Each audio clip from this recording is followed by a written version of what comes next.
تفضل بس انتوا على الهواء على الهواء اي تفضلوا ضابط ليله الخميس وعدنان بعض الهذا تفضل على الهواء اي انتوا على الهواء الحين ايه يعني انت من زعلان تتزوج على امك؟ لا يا يبا لا مش حقي ازعل بالعكس انت الشرع حلل لك 4 باجي لك 2. وانت يا نور وانت زعلان ايضا؟ ليش ازعل؟ انا دوب بشوفك مستانس فرحان يا يبا. فرحان؟ اي طبعا يبا. ايه يبا صحيح ان امي ما تنبلع. ما تنبلع. زين صحيح ان امي ما تنبلع. ايه وصحيح ان يعني لكن مساله انك انت تتزوج واحده كبر بنتك اسمح لي عاد هذه فيها شويه قله حياه. يا جيل الحياه. عيب عليك يا بيرك تقول على ابوك كذي. في واحد يقول على ابوه قليل الحياه؟ انت شيا قليل الحياه. قول لي انه قاعد اوقع. انا ما اسمح لك تقولين حق ابوي يا انه قعد. قولي ان اخر عمره صار زقنبي هذه اوقع. انشبوا وطلعوا شخصيات معدومه طلعوا. وانت انت اللي فيك قصتي المشهوره. شنو القصيده اللي قلتيها فيني؟ انا مالقصايد. شنو القصيده؟ بوزك دكت خرطوشتين. بوزك دك بخرطوشتين. ايش قالوا لك انا؟ ابو عمار انا؟ وين عارف الحكي انا؟ بوزك دك بخرطوشتين. انت نهايه قصايدي، انت الاسطوره في ملحمتك. اي عدل الحين عرفت انا وين ماخذه رقم التليفون من ملحمه ابوك اللي بالجمعيه. وين؟ عمي شوي علي قالوا صبي بس مو كذي. صبي مو ببلاش بفلوس. كل اللي اخذه منكم 40 دينار بالشهر وانسب اليوم 60 دينار. شوي ما علي منك.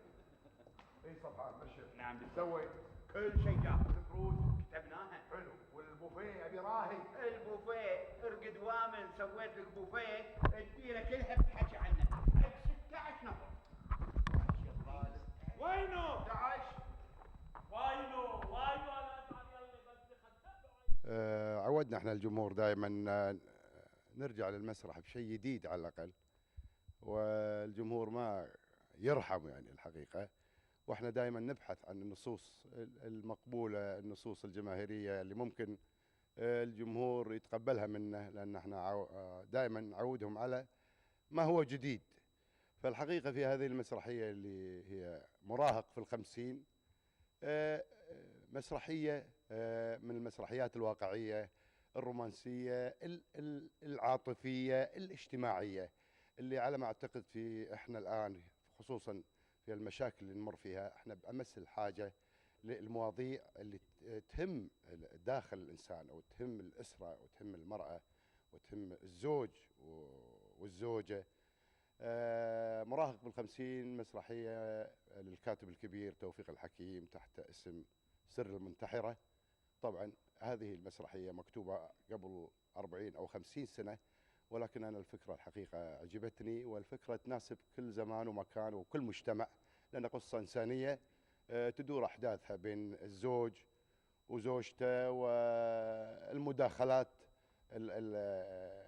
الجانبيه اللي تصادف حياتهم ويدخلون في متاهات ومشاكل، فبقالب كوميدي ساخر جميل، واحيانا غنائي ايضا في مشاهد غنائيه، وهذه الاغاني ايضا هي مدروسه ومعموله من ضمن احداث المسرحيه. ومثل ما قبل شوي شفنا المشهد التجمع اللي شفناه هذا طبعا غلط، واحنا التجمع هذا سويناه للكاميرا او للتلفزيون علشان نعرف في المجموعه من الاخوان الفنانين اللي يعملون في هذا العمل.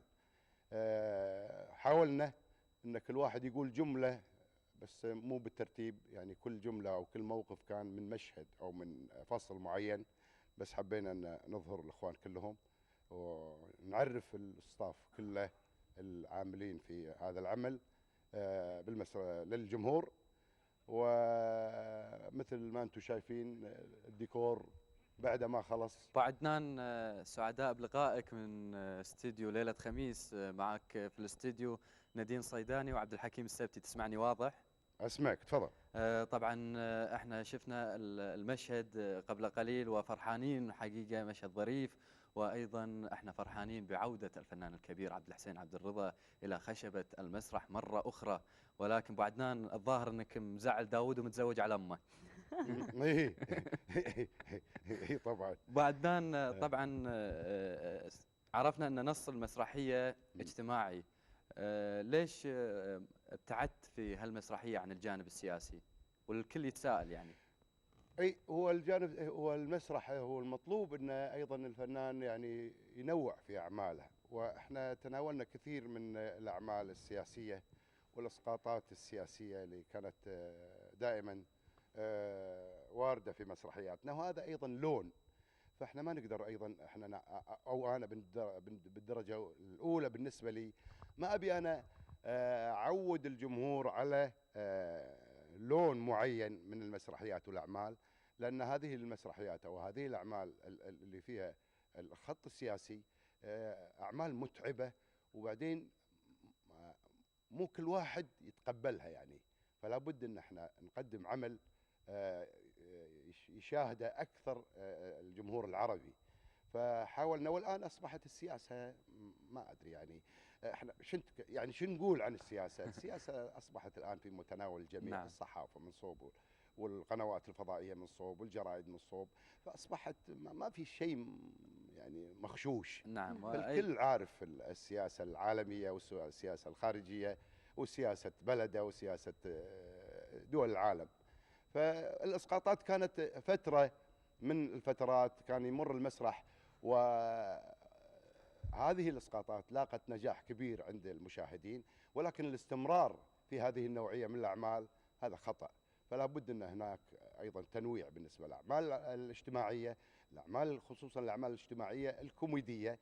فهذا المسرح التقليدي، فنرجع الان لمسرح تقريبا انا اقول السبعينات. وايضا هذا النوع من العمل، هذه النوع من الاعمال، هذا النوع من الاعمال المسرحيه او المواضيع الاجتماعيه مطلوبه الحقيقه.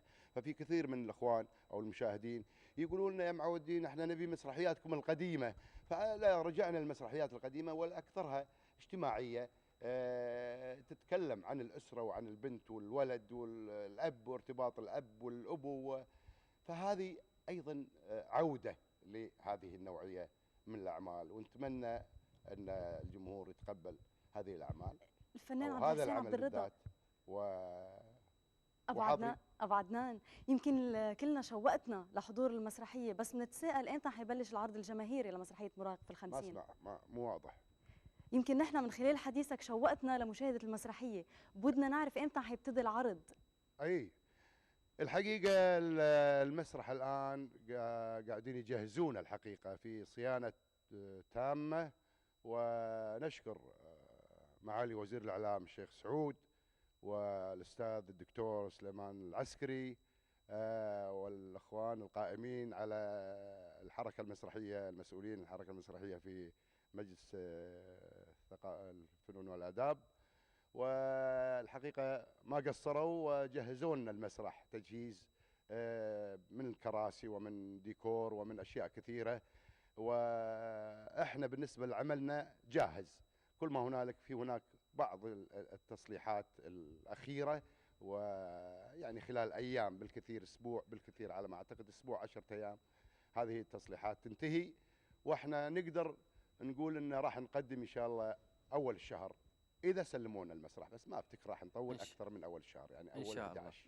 ان شاء الله نتمنى لكم التوفيق ابو عدنان، وطبعا شكرا على هاللقاء، واعتقد انك مجهز لنا مشهد ودنا نشوفه وياك. هو مشهد مفسخ الحين تقدر تقوله، لان انا اتكلم عن نفسي واغني على حظي باغنيه، وطبعا المسرح يعني اللي يسيطر عليه هو المخرج بالدرجه الاولى، هو اظهار امكانياته في المشاهد الغنائيه بالاخص، من اضاءه ومن ديكور ومن حركه، ولكن احنا نعطيكم اياها هديه ونرجو قبولها.